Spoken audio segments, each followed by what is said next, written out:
supposedly peace holding in Mogadishu, people are again coming out onto the streets. But the nervous US troops patrolling the streets and the helicopters circling overhead tell that this is a country still at war. In the last 4 months, there have been perhaps 1,500 casualties, including 67 from the UN. There might be a truce, but Mogadishu's guards are still doing good business. Even they are nervous going into Bakara markets, scene of the recent fighting between Somali and US forces. The fighting has left many Somalis angry and resentful. What they came in here for a humanitarian right, but that way, it looks, if you see their actions and what they are doing, they are dividing the Somalis and they are wanting to start, it looks that they are wanting to start again the civil war. What the UN never expected was the force that Somalis could level against them. The UN says on Sunday, 3rd of October, these vehicles were searching for General Aidid when they were ambushed. The Somalis say they attacked because of the unnecessary force the UN was using.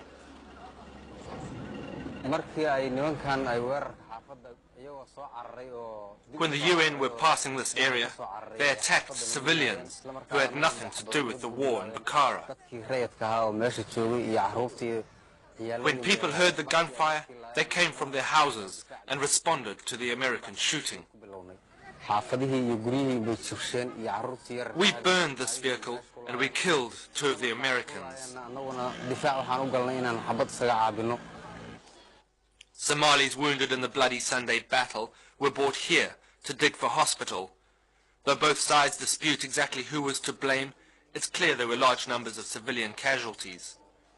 The hospital director says the numbers of wounded civilians have forced him to reconsider his support for UNISOM, the acronym for the United Nations forces here.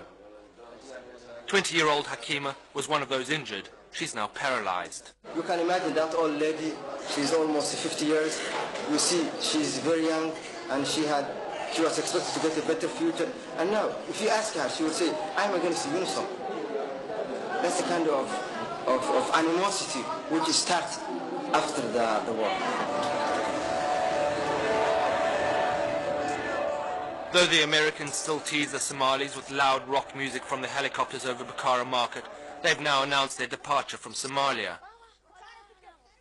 It was the downing of this, Michael Durant's helicopter, his capture and the video pictures of dead US airmen dragged in the streets, which was enough to overturn America's resolve. Other countries have also announced their imminent departure.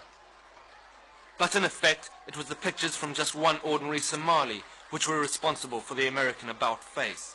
Ahmed Hassan was the CNN amateur cameraman who took the pictures of the dead and captured Americans.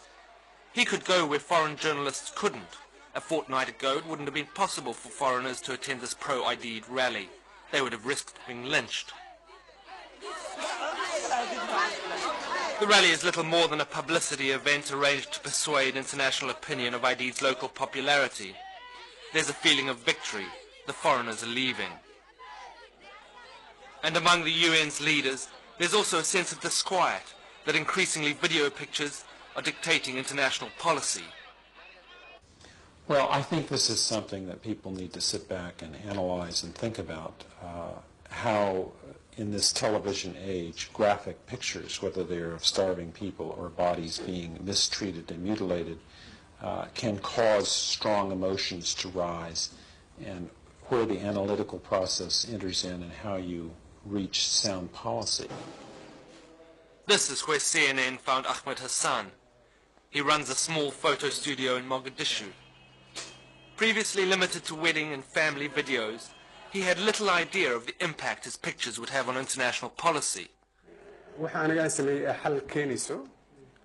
I'd be very happy if my pictures helped to change the situation and push the Somali situation towards peace. I'd like that, but my original intention was only to take pictures of the events. But if I can contribute, I welcome it. Ahmed Hassan, better than anyone, has seen both sides of this terrible conflict.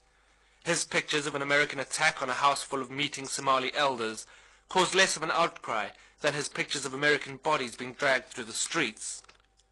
That attack, more than anything, began to turn ordinary Somalis against UNISOM. Up to 70 unarmed Somali elders died. It was an attack which even President Clinton's legal department has questioned. UNISOM, though, insists it was a necessary part of the war they found themselves caught up in. I think people will find that as regrettable as that particular episode was, it was essential under the situation. And people forget, they take these things out of context. They forget that on the 2nd of July was the very violent ambush of the Italians near the pasta factory. On the 7th of July, 6 of my Somali employees were murdered in cold blood. And so we have to see things in the context of the time and the violations that were occurring.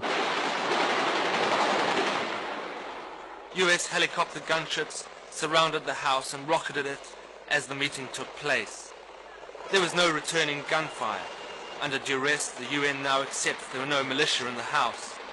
And without these pictures, it's unlikely anyone could have questioned the UN's tactics.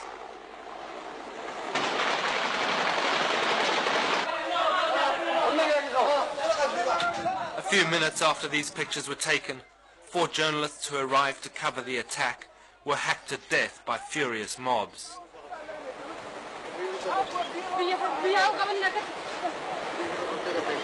I think they make big mistakes because why?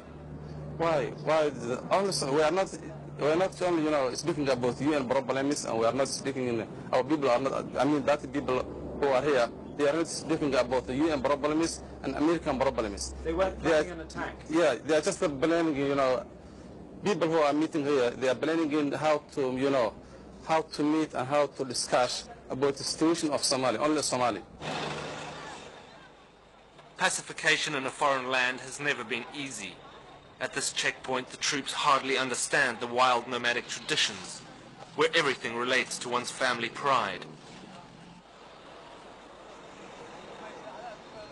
With every knife taken, another Somali feels insulted, and in Somalia, that means his clan is insulted.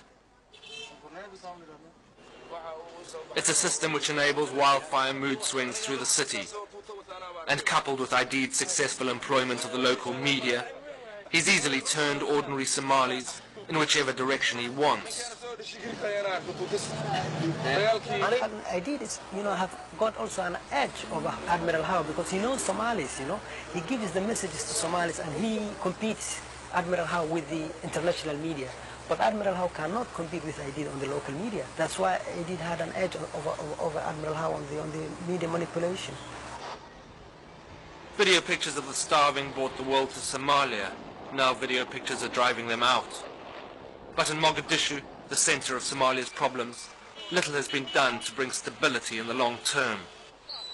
One of the few attempts made by UNISOM to restore order on the streets is the recreation of a Mogadishu traffic department. Though they try hard, they're not likely on their own to bring order to Mogadishu. And they only work where there's easy backup from the UN, in this case soldiers from the UAE.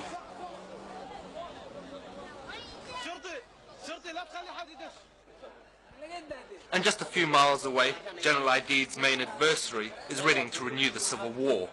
He's the self-styled president, but only in Mogadishu North. Ali Mahdi has enjoyed seeing Aidid on the run, but now he's making thinly veiled threats about what will happen when the UN abandons the hunt. We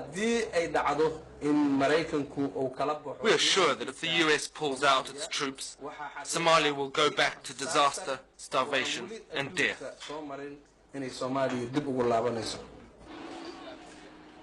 Outside the main UN compound, Somalis gather to watch the foreigners' military maneuvers.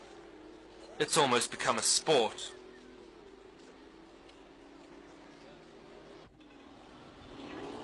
They taunt the tanks by parking in front of them.